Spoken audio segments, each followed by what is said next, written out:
Hola, ¿cómo están todos? Mi nombre es Kevin Ortiz, soy estudiante de medicina, esto es Medicina Repasos y hoy día hablaremos acerca de lo que coloquialmente le conocemos como el coronavirus, la enfermedad COVID-19.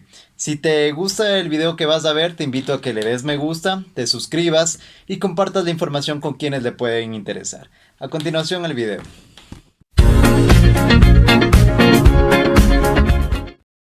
Muy bien, entonces, ¿qué es el coronavirus? ¿Cómo funciona en nuestro cuerpo? ¿Por qué nos causa lo que nos causa? ¿Los síntomas? ¿Cuánto dura? ¿Qué tenemos que hacer? Son todas estas preguntas que nos cursan a todos a diario, con toda esta situación que estamos viviendo. Entonces, hoy día les voy a explicar de la manera más comprensible para que todos entendamos, sin excepción, cómo funciona y qué tenemos que hacer. Ya, entonces, ¿qué es? ¿Es un parásito? ¿Es una bacteria? ¿Es un virus? Sí, efectivamente, es un virus.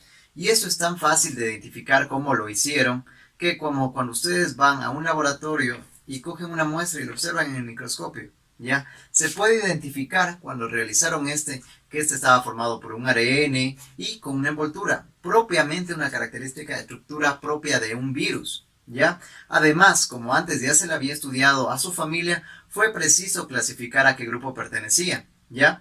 Entonces, pertenece a la familia Coronoviridae y a la subfamilia de los Orthocoronavirinae, ¿sí? Esta va a ser la clasificación que se le dio y a su vez se le dio el nombre, que es el SARS-CoV-2. Ese es el nombre del virus. Y este SARS-CoV-2 va a producir la enfermedad COVID-19, ¿sí? Es la enfermedad que está azotando al mundo y que produjo la pandemia actual. Entonces, ahora nosotros necesitamos saber cómo funciona. Y para saber cómo funciona o cómo nos causa y posteriormente saber los síntomas por qué se dan, tenemos que hablar de la fisiopatología. La fisiopatología no es más que explicarle la funcionalidad del virus dentro de nuestro cuerpo, ¿sí? Entonces, ¿qué pasa? Le vamos a dar una revisión rápida, ¿sí? Primero vamos a tener lo que sería el sistema renina-angiotensina-aldosterona. Este sistema, la renina va a ser la principal aquí, que va a estar propiamente en lo que sería el riñón, donde se va a producir. Si quieren, este tema posteriormente le podemos hablar en un video explicado más. Esta es una revisión muy rápida. Esta renina va a actuar en este procedimiento. El angiostensinógeno, que bueno, van a ser proteínas, un poco de hormonas, todo ahí que se van a estar en nuestro cuerpo, ¿ya? Este va a ser producido por el hígado. A su vez, aquí va a actuar la renina que ya mencionamos antes, que es producida por el riñón y la va a transformar en angiostensina 1. Esta angiostensina 1, aquí va a intervenir la enzima convertidora de angiostensina y la va a transformar en angiostensina 2, que esta va a ser un potente vasoconstrictor, ¿ya? Esta angiostensina 2 va a seguir su camino y aquí va a entrar lo que sería la enzima convertidora de angiostensina 2. Como ustedes pueden ver, aquí es un virus. ¿Y por qué? Porque aquí el coronavirus va a utilizar esta enzima para usarla como unas llaves, ¿ya? Porque el virus no es que pueda entrar así nomás a nuestro cuerpo, necesita un pase que nuestro cuerpo va a estar como que pidiéndole, ¿ya? Y este va a ser el pase, que va a unirse a la enzima convertidora de angiostensina por medio de la glicoproteína S, se va a unir a estas llaves y va a permitir entrar a la célula. En el momento que entra a la célula, aquí va a empezar a replicarse, a reproducirse y van a salir nuevos virus. Y se destruye esa célula produciéndose la apoptosis, que es una muerte celular programada, ¿ya? Y se destruye esta célula y salen nuevos virus y van infectando a las demás, ¿sí? Entonces aquí lo importante es la enzima convertidora de angiostensina 2. Esta va a ser las llaves. ¿Y por qué es importante? Porque esta enzima convertidora va a estar más presente en ciertos órganos. Ejemplo, el pulmón. ¿Sí? El pulmón. Aquí va a estar en los neumocitos tipo 2. Es por eso que va a producir una neumonía característica del coronavirus. Es por eso que afecta tanto a los pulmones y la mayoría de síntomas iniciales van a ser típicos de ese. ¿Sí? Es por esto. También se van a encontrar en el estómago. En el estómago, el aparato gastrointestinal, ¿ya? El aparato digestivo. Lo vamos a encontrar ahí y es por eso que también va a producir síntomas digestivos como diarrea, vómitos, ¿sí? Entonces es importante y en la parte vascular saber que se va a encontrar en la mayoría de nuestro cuerpo y es ahí donde va a utilizar para desarrollar todos estos síntomas. Muy bien, eso en cuanto a la fisiopatología. Ahora basándonos en que ya sabemos cómo infecta nuestro cuerpo y a qué órganos, a qué parte de nuestro cuerpo va a afectar más y por ende los síntomas, Hablaremos de los síntomas. Los síntomas más usuales. Los síntomas más usuales les tengo puesto aquí. El primero va a ser la fiebre, ¿ya? Es por eso que la mayoría de nosotros siempre la básica es tomarles la temperatura e identificar cómo estamos. Porque la fiebre va a ser en el 88.7% de los pacientes. Pero, y esto hay que recalcar, no todos presentan hasta ingresar, por ejemplo, a hacerse tratar o cuando ya empiezan la enfermedad. Sí, puede desarrollarse en el transcurso. Puede ser que ya tenga coronavirus, que tenga el COVID-19, pero no presente fiebre. Puede que presente primero tos, pero en algún momento voy a desarrollar fiebre. ¿Sí? Vamos, la fiebre. Luego vamos a tener lo que sería una tos. Por lo general, es una tos seca, porque como les dije, iba a estar en los pulmones.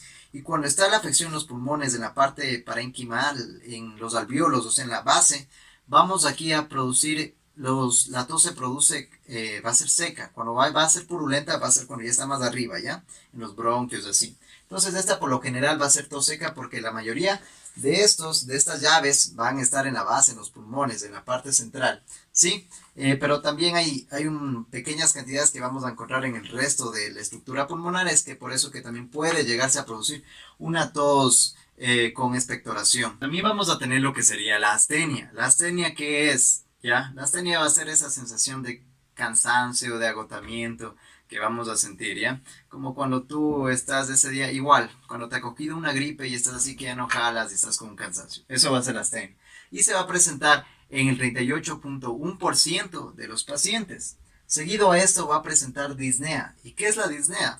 La disnea va a ser esa sensación de falta de aire, que no pueden respirar bien, que necesitan respirar más porque ellos no sienten que les alcance el aire, que se están ahogando, ¿sí? Como que necesitan aire, ¿ya? Esa va a ser la disnea y es propia de la neumonía, como les dije, por esta razón, que está afectando a los pulmones, ¿ya? Y va a ser en los 18.6% de los pacientes. Luego vamos a tener cefalea porque también se dice que afecta a la parte neuronal del cerebro. Entonces va a haber una cefalea, dolor de cabeza que puede ser por varias causas, ¿ok? ¿Ya? Pero va a ser típico la cefalea un dolor de cabeza, que va a estar en el 13.6%. Consecuente de ese vamos a tener dos síntomas más de los principales. Vamos a tener el vómitos y náuseas, ¿ya? Las personas van a presentar vómitos y náuseas, ¿ya? Este va a ser en el 5% de los pacientes. Y por último vamos a tener también la diarrea, que va a ser en el 3.8%. Porque estos síntomas, por lo que explicamos, ¿ya? También van a ver estas llaves del coronavirus que utiliza, también van a estar en la parte del aparato digestivo. Entonces ahí los síntomas. Aparte de esto, los síntomas que van a producir van a ser también, se puede encontrar hemoptisis como tos con sangre, entre otros síntomas, ¿ya? Pero estos son los más principales que vamos a tener basándonos en el principio que les dije. Entonces, ustedes, un familiar, un amigo, un conocido, hay que tener aquí en cuenta los factores que nos van a predisponer, ¿no? Primero, él salió al mercado o salió por ahí a visitar a un familiar, a un amigo que igual estaba con coronavirus. Ya, ese es un factor de riesgo. Estar cerca de un caso sospechoso o un caso ya confirmado de coronavirus. Y luego de esto empieza a presentar los síntomas. Ya, y si empieza con estos síntomas vas a decir, ah no, ya tiene fiebre o ya tiene tos, ¿no es cierto? Puede ser un indicio. Ya, estas características, síntomas son un indicio y los factores de riesgo, como el que les dije que estén en contacto, son un indicio que nos van a guiar a decir, ah no, puede ser que tenga COVID. Pero nada más fiable que esto es realizarse una prueba.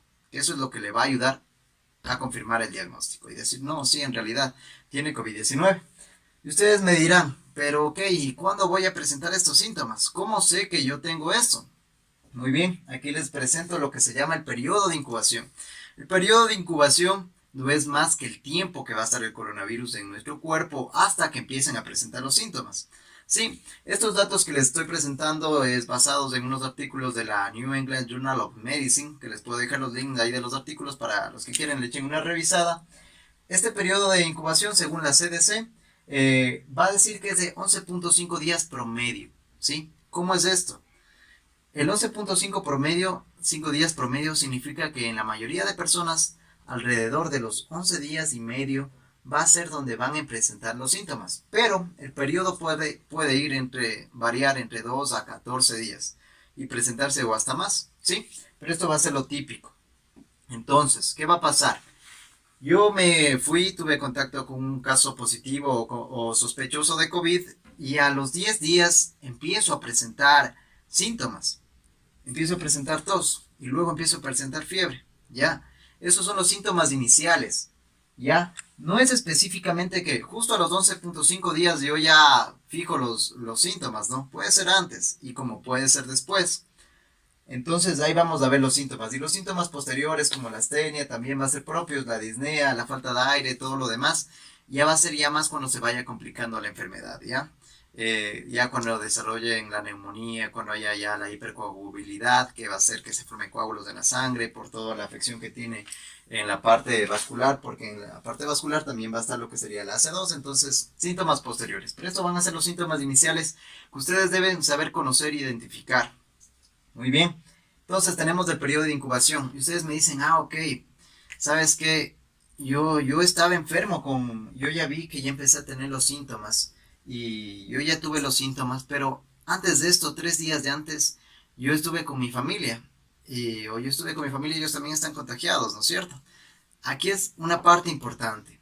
Se dice que desde que tú empiezas a presentar los síntomas, unos 2 días antes, alrededor de 2 días, es una estimación, alrededor de 2 días antes, desde ahí empiezas a ser potencialmente contagioso. Es decir, que en los primeros días que tú recién te topaste, o sea, yo me encontré con alguien de coronavirus, tuve contacto, ya sin protección ni nada, entonces, y me contagié, pero en esos días yo saludo a alguien más, él no se contagia, porque todavía está en el periodo de incubación, el virus recién se está replicando, recién está formando nuevos virus para contagiar, entonces ahí todavía no hay ese periodo, ¿sí? Entonces, no se olviden, 11.5 días del promedio, más o menos, que va a haber cuando desarrollen síntomas y 2 días antes de desarrollar síntomas es desde ahí que empiezan a ser contagiosos, de ahí para adelante, ¿sí? Luego de eso vamos a tener nosotros que guiarnos en otros factores, ¿ya? Que nosotros debemos tener en cuenta. Ustedes, y aquí van a ser las partes generales, indicaciones generales que muchas personas desconocen, ¿ya? Y es necesario recalcarlas. Ya, primero, ustedes dirán, pero aquí, ¿yo qué tengo que hacer para no contagiarme? ¿O qué personas, a qué grupo de personas pertenezco que tengo más riesgo de contagiarme? Sí, hay que saber que para contagiarte y para que presentes todo esto, van a necesitar un contacto. Sí, van a necesitar un contacto donde el virus se va a transmitir por gotas de saliva. Y ese virus puede llegar a la mucosa de tus ojos o a tu boca, nariz y respiras y te contagias. Pero si tú tienes una buena mascarilla, tienes un visor, unas gafas que te protejan, que no dejen entrar ninguna parte y te aseas las manos porque las superficies del virus por lo general queda en las superficies y las manos topan y te contagias. Si tenemos un buen aseo de las manos y estamos bien protegidas, no nos vamos a contagiar. Hasta ahora no se ha reportado casos en los que se hayan contagiado por contacto con objetos, ¿sí? Porque el virus, ¿qué pasa? El virus es una molécula, es pesado, ¿ya? Y es por eso que nosotros con el distanciamiento a 2 metros, el virus no va a llegar y cae al piso, ¿sí? Y hay un periodo corto de tiempo de vida del virus ahí, ¿sí? Oscilan entre horas, no más, ¿ya? Entonces, al menos con los factores ambientales, el virus ya muere ahí, pero si es una persona que recién pasó y tosió por ahí, tocas las manos es importante, ¿sí? Y tener la asepsia básica. Con eso nosotros vamos a evitar contagiarnos y contagiar a los demás. Con eso es basta, ¿sí? Pero ustedes me dicen, ya, ok, cumplo esas medidas, pero tengo que cuidarme más o estoy preocupado de que pertenezca a qué grupos son los que se contagian más. ¿Cuáles son aquí? ¿Sí? Estos grupos dependen de lo que se llama comorbilidades. ¿Qué es esto? Son enfermedades asociadas, ¿sí? Las enfermedades asociadas que van a darnos un mayor riesgo de contraer la enfermedad de COVID-19 o desarrollar más que nada un cuadro grave va a ser lo que sería la hipertensión, porque va a afectar a nivel vascular, ¿sí? Va a ser lo que sería la diabetes, las personas embarazadas, personas con el sistema inmune deprimido, personas con VIH-Sida, personas con enfermedades genéticas que le depriman el sistema inmune y personas que van a estar con un cáncer, ¿sí? Estas van a ser porque van a estar con el sistema inmune bajo y otras van a tener una afectación a nivel vascular que va a ser una mayor producción de estas llaves con la que el virus va a ser más fácil ingresar, ¿sí? Entonces cuando tienen inflamaciones crónicas van a utilizar el virus, se va a servir de eso. Entonces estas son las personas que tienen que tener mayor cuidado. ¿sí? Porque corren más riesgo, más que nada en desarrollar una complicación grave. Muy bien, ya vamos a hablar de lo que son las complicaciones graves y leves. Ya, ahora les voy a hablar sobre lo que serían los otros factores de riesgo que también debemos tener cuidado. Sí, los factores de riesgo como fumar tabaco, como el alcohol. Por ejemplo, el tabaco se ha comprobado que produce mayor cantidad de enzima convertidora de angiotensina, las llaves, por lo que va a ingresar más rápido al cuerpo. O personas que son obesas, como les dije, sí, se dice que en los adipocitos hay mayor cantidad de estas llaves. Entonces, todo gira en esto, cómo ingresa. Ya, ustedes ya saben cómo va a ingresar el virus. Entonces, vamos a tener esto y ustedes me dirán, ya, ok, ¿qué es la enfermedad grave y leve? Ok, la leve va a ser cuando va a estar alrededor de 2 semanas. O sea, llega a 2 semanas y se cure. ¿Sí? Pero los síntomas igual pueden llegar a complicarse. La grave, cuando llevaban de alrededor de 3 a 6 semanas y o sea es complicado de que se desarrolle. Y aquí lo complicado de cuando es grave y cuando tienen enfermedades asociadas es que pueden tener un mal pronóstico. Sí, un mal pronóstico que en algunos casos y como todos sabemos ha llevado a la muerte. ¿Por qué se complica? Sí, porque aquí desarrollan una neumonía complicada y no se le puede controlar y es complicado en ese sentido, ¿ya? A las personas que tengan un trastorno leve aquí solo van a presentar síntomas como unos síntomas leves, ¿ya? Y se puede presentar hasta neumonía, pero se puede solucionar. Ya en la enfermedad ya complicada, grave, ya es muy difícil sostener esto y por lo general, como les dije, se tiene un mal pronóstico, ¿ya? Entonces, chicos, chicas, ya vimos cómo funciona aquí el coronavirus. Nosotros ya sabemos cómo funciona, cómo sabemos que si ya nos vamos a contagiar, si qué pasa, si yo ya tuve contacto, en qué tiempo puedo ya contagiarme, qué tiempo espero. Y es por eso, ese tiempo de las 2 semanas que nos dan así, que tienes que esperar a ver si presenta síntomas, es basado en esto, ¿ya? Nosotros ya sabemos del por qué. Y gracias, sabiendo el por qué tenemos que tener más cuidado, las medidas básicas. Y esto es para todos, ¿sí? Guardar las medidas básicas que como nosotros sabemos, el distanciamiento. Gracias, como sabemos, es unas partículas pesadas que de 2 metros, con 2 metros de distancia, nosotros ya basta. Tener las mascarillas, tener visores, y el aseo de manos. El aseo de manos y con eso todos vamos a tratar de luchar con eso del coronavirus y salir victoriosos, ¿sí? Muy bien chicos, eso es todo por hoy. Si quieren que les explique algo más de fisiopatología, que igual creo que subiré igual un video más detallado de la fisiopatología porque es un poco más largo, pueden decirme. Si tienen algunas sugerencias, dudas, pueden escribirme en los comentarios, igual yo les estaré leyendo a todos. Y eso es todo por hoy. Subiré videos cada domingo, así que estén atentos, subiremos más temas chéveres y ahí nos estamos viendo.